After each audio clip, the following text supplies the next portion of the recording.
आपको पता है भारत में सेल्फ रूल की जर्नी कब से स्टार्ट हुई? सोचिए सर, सोचिए सोचिए। जी हाँ, 1947। बिल्कुल, you are absolutely wrong. What if I told you that India's journey towards self-rule didn't started in 1947 but way back in 1917? जी हाँ, welcome to our episode number 8 of constitution series. आजादी की कहानी की पहली सीरीज 1919 में ही स्टार्ट हुई थी। On August 20, 1917, the British made a historic declaration that India will gradually move towards a responsible government. And 2 years later, they have introduced the Government of India Act 1919, popularly known as Montagu Chelmsford Reform. This act introduced a new idea, diarchy, means double government in the provinces.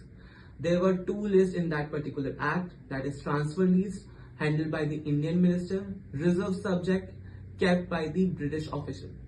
The act also introduced the bicameral legislation, meaning the Council of State and Legislative Assembly. Secondly, there will be a direct election, but there will be a separate electorate for the minorities and the limited franchises. That means only property tax educated people can now vote. एक तरह से कहा जाए तो 1919 के act में दोहरी सरकार शुरू हुई, डायरकी। कुछ विषय भारतीय मंत्रियों के पास रहे तो बाकी अंग्रेजों को दे दिए गए। चुनाव भी पहली बार सीधे तरीके से हुए, पर सबको वोट देने का हक नहीं मिला। Though this was just the beginning for India towards the self governance. जी हाँ, इंडिया अब स्वराज की तरफ बढ़ रहा था और धीरे धीरे हम देखेंगे कैसे इंडिया ने अपनी पोजीशन और बढ़ाई। Till then, do like, share, subscribe to our video. Thank you.